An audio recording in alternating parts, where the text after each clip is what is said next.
Right, I'll just give a brief introduction on John and his work. Special effects supervisor who's been involved in well over 100 films, including 8 James Bonds plus the 1967 Casino Royale, if you want to be a Bond film or not. 8 of the Harry Potter films, Superman, The Omen, and winning an Oscar for the best visual effects on Aliens. So welcome, John.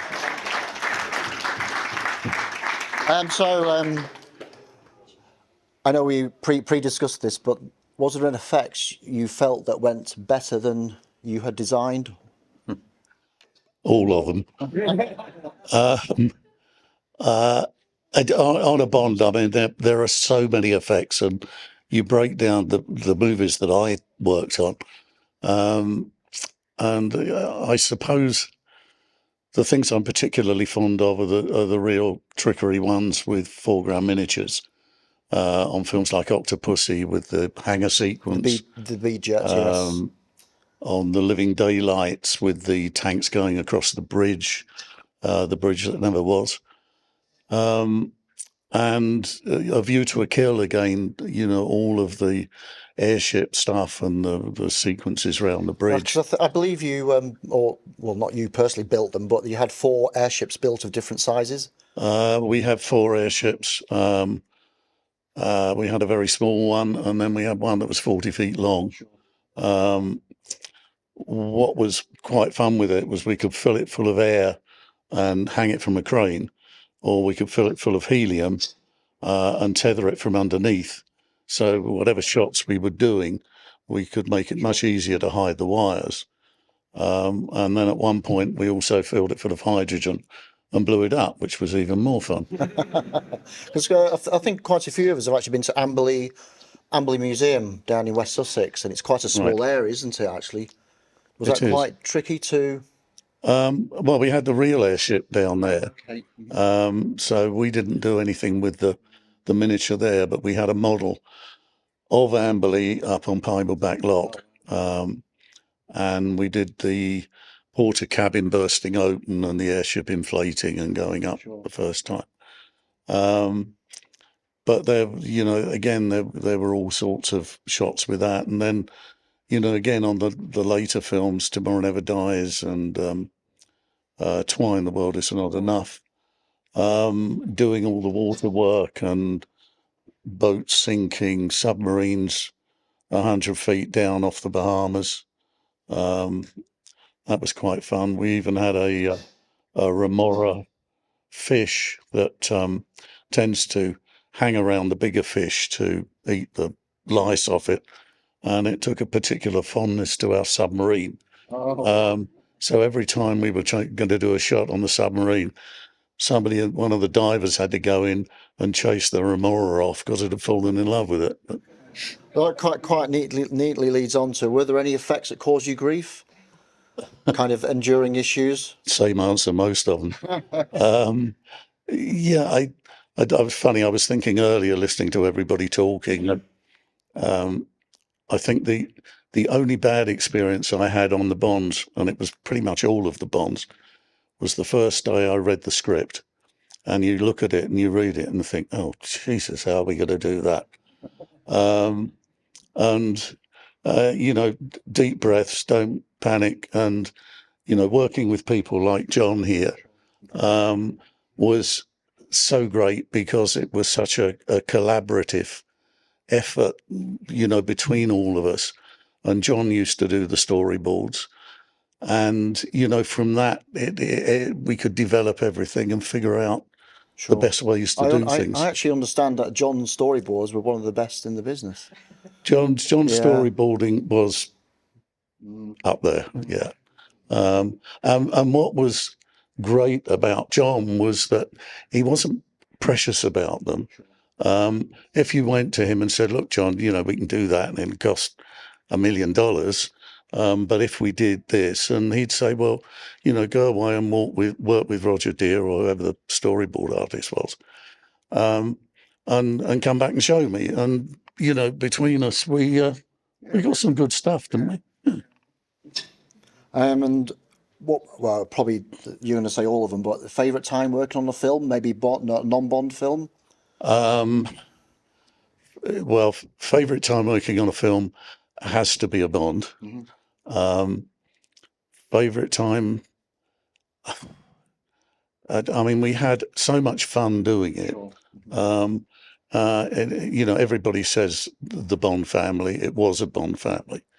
But, you know, you're working with gorgeous girls. You're in wonderful locations some of the time. You know, other times you're stuck out in the back of Beyond, you know, struggling to get a bottle of water. But it's, I think Terry said the same thing. It's impossible to single out one thing. It was just a joy, you know, to wake up in the morning and want to get to work for all those years. Very privileged. Sure, and I should mention that John actually worked on the Help film, The Beatles, 1965. And you were saying to me earlier about jamming sessions. Yeah, I mean, you know, I was 20 years old then on Help, and we used to go to work in the morning, and big set at Twickenham Studios, there'd be musical instruments littered all over the place. And suddenly one of the Beatles would pick up a guitar or, I mean, anything really, because they could play most instruments, and start strumming. And then Dick Lester, the director, would sit down at the piano. We'd all be working, preparing the shot. And the next thing is you're in the middle of a jam session with the Beatles. And, you know, did we really appreciate it at the time? No, I mean, it was just another day at work. But looking back, wow. Sure, what an experience.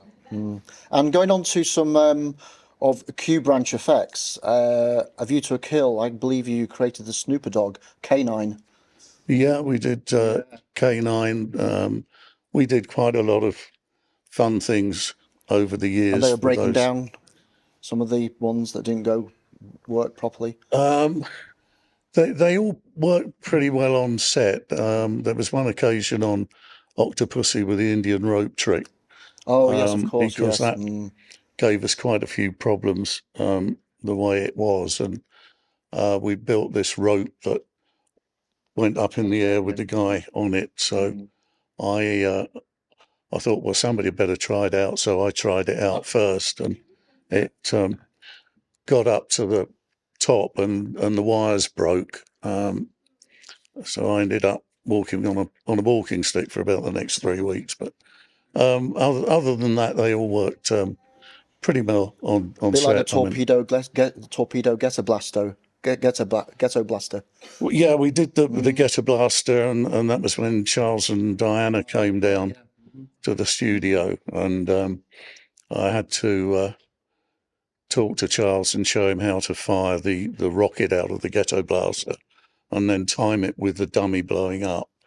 And I have to say, he was brilliant. I mean, he timed it perfectly. Excellent.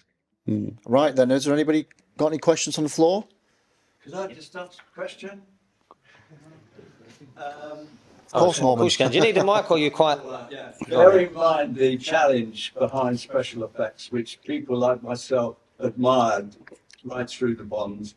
How long before shooting were you employed? It depended on the movie, but it could be anything from sort of 3 to 6 months. You know, it was in that area, but we used to we'd get the script before that so we could start thinking about it and panicking, and then you know, we'd talk to Tony or to Tom Pevsner at the time, and you know, say, well, you know, we need to do this and that, and you'd figure it out. But they did demand quite a lot of preparation. You know, especially, you know, some of the Bonds we were shooting with 3 or 4 units. So we had an underwater unit going, we had a model unit going, first unit, second unit, and a lot of shoe leather running around Pinewood, trying to keep up with all of them. But it was fun. I just wanted to ask you, I mean, the Octopus is a wonderful experience for everybody who gets a chance to see it. But it's the explosion at the end of the pre-title.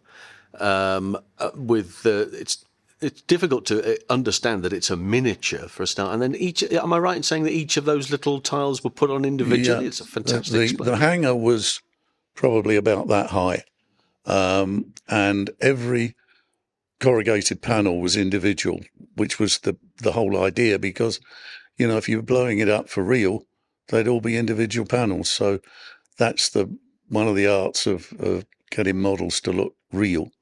I think we put about 5 or 6 completely different charges in there to create a flash and the flame, and to disperse all those panels.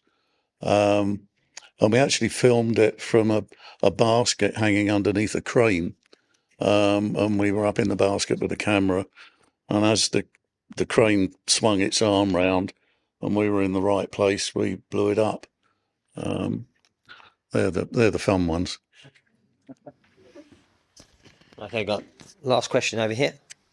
What made you first get into special effects? Nepotism. My father was a special effects man, and he started in the business in 1921 when he worked on films with Hitchcock back in the 20s. He worked at Ealing, BIP, Shepherd's Bush. So I grew up as a very small boy with giant frogs and snow machines in the back garden, and used to get taken to film studios. So I got to play on Sherman tanks, and I was actually rowed across a tank in between Hornblower's fleet on the Gregory Peck Hornblower that they made in the 50s. I remember it well because I got a splinter off the rowing boat and cried my eyes out. Right. Okay, thanks very much. Yeah, appreciate your time, John. My pleasure. Thank you. Thank you, John. Thank you.